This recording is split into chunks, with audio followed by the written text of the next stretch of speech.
بسم اللہ الرحمن الرحیم۔ السلام علیکم، میں ہوں گلفام چودھری۔ آپ دیکھ رہے ہیں میرا فیس بک پیج اور یوٹیوب چینل۔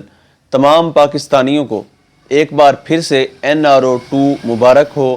NRO2 دے دیا گیا اور بھگوڑوں کی واپسی کا سلسلہ شروع ہو چکا، اور جس طرح میں پچھلے ویلاگ سے یہ خدشہ ظاہر کر چکا ہوں کہ اب نوازنے کا وقت ہوا چاہتا ہے، اور مسٹر ایکسٹینشن نے جو بھی وعدے کیے تھے اس امپورٹڈ حکومت سے یا ان کے سہولت کاروں سے، جو سہولت کار لندن میں بیٹھے ہوئے ہیں ان سے جو وعدے کیے تھے وہ وعدے وفا کرنے کا وقت ہونے لگا ہے، اور مفروروں کی ایک ایک کر کے واپسی کا سلسلہ بھی شروع ہو رہا ہے۔ ابھی ایک ملزمہ اور مجرمہ مفرورہ محترمہ مریم صفدر صاحبہ بھی باہر جانے کی تیاریوں میں ہیں، اور پلاننگ یہی ہے کہ وہ باہر جائیں گی اور اپنے نالائق نااہل بابا کو واپس پاکستان میں لے کر آئیں گے، اور دوبارہ جس طرح ان کی پلاننگ ہوئی تھی اسٹیبلشمنٹ کے ساتھ جو ایڈجسٹمنٹ ہوئی تھی، اس ایڈجسٹمنٹ کے مطابق ان کو دوبارہ مسند اقتدار ان کے حوالے کیا جائے گا۔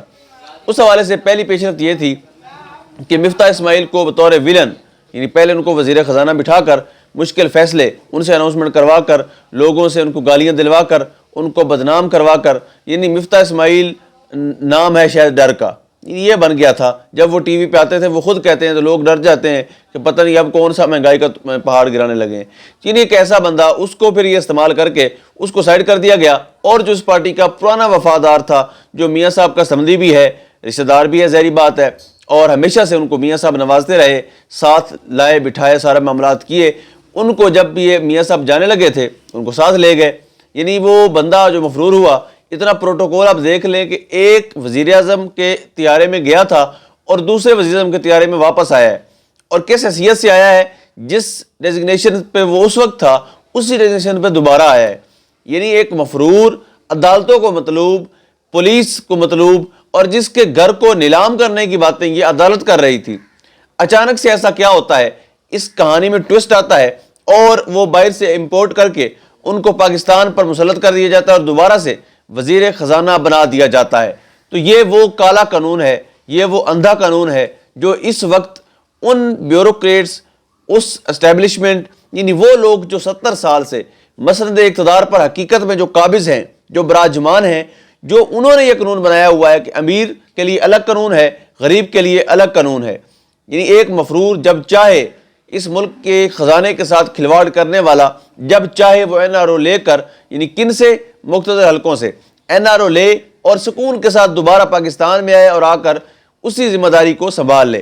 یعنی اب گرتی معیشت کو اسحاق ڈار صاحب سنبھالنے کے لیے پاکستان پہنچائے ہیں۔ تو یہ اس ہونے والی ڈیل کی پہلی کڑی ہے جو اس وقت ہمارے سامنے آئی ہے، اور اسحاق ڈار کی واپسی ہوئی ہے وزیر خزانہ کے طور پر۔ برصورت اب دیکھتے ہیں، حکومت بھی ویسے میں پہلے بھی ذکر کر چکا، کیلوں کے چھلکوں پر کھڑی ہے۔ اگر 2 بندے حکومت سے نکل جاتے ہیں تو یہ حکومت اپنی حیثیت کھو دے گی۔ اس کے بعد اسحاق ڈار صاحب خلاف کوئی کارروائی ہوگی نہیں ہوگی، خیر کیا ہونی ہے؟ جس بندے نے پہلے اتنے سال مفرور رہا، اس کو کسی نے واپس نہیں بلایا، کوئی وارنٹ جاری نہیں کیے گئے، لیکن اب جب اقتدار ان کے حوالے کیا تو ساتھ ہی ان کو کہا گیا کہ اب آپ ایک ایک کر کے آنا شروع کر دیں۔ سو مبارک ہو پوری قوم کو، اور بالخصوص امپورٹ کرنے والوں کو، بالخصوص ہنستے مسکراتے وطن کی رونقیں اجاڑنے والوں کو، بالخصوص وہ لوگ جو شاید نیوٹرل ہیں، جو شاید جنہیں اس ملک سے بھی کوئی غرض نہیں ہے، اس سے بھی نیوٹرل ہیں۔ یعنی اس ملک میں آپ دیکھ لیں کہ 16 ارب منی لانڈرنگ کا ملزم وزیر اعظم ہے، 14 شہداء کا قاتل، یعنی سانحہ ماڈل ٹاؤن میں 14 شہداء کا قاتل رانا ثناء اللہ وہ وزیر داخلہ ہیں، اور یہاں پر یہ شاید اقتدار سونپنے کی جو ان کے نزدیک پیمانے ہیں، جو معیار انہوں نے قائم کر رکھا ہے، وہ یہی ہے کہ جو جتنا بڑا ملزم ہوگا، جتنا بڑا مجرم ہوگا، جتنا بڑا کرپٹ ہوگا، جتنا بڑا بددیانت ہوگا، جتنا بڑا خائن ہوگا، اس کو اتنا بڑا عہدہ ملے گا۔ تو اب اسحاق ڈار صاحب کی واپسی پوری قوم کو مبارک، لیکن ایک بات یاد رکھیے گا، اگر یہ قوم اس پہ احتجاج نہیں کرتی، اگر یہ قوم اس ڈاکوکریسی کو روکنے کے لیے عمران خان کے ساتھ سٹینڈ نہیں کرتی، تو یاد رکھیے گا جس طرح ہمارے بڑے میاں صاحب لوگوں کی غلامی کرتے آئے اور ہمارے اوپر یہ حمزہ شہباز اور مریم صفدر جیسے نالائق بچوں کو یہ مسلط کرنا چاہتے ہیں، اسی طرح انتظار کریں کہ ہمارے بچے بھی ان کے بچوں کی غلامی کر رہے ہوں گے۔ لہٰذا یہ وقت واقعتاً حقیقی آزادی کا ہے، اور ہمیں سٹینڈ لینا ہوگا، کھڑے ہونا ہوگا، اور اپنا حق ادا کرنا ہوگا۔ اب تک کے لیے اتنا ہی۔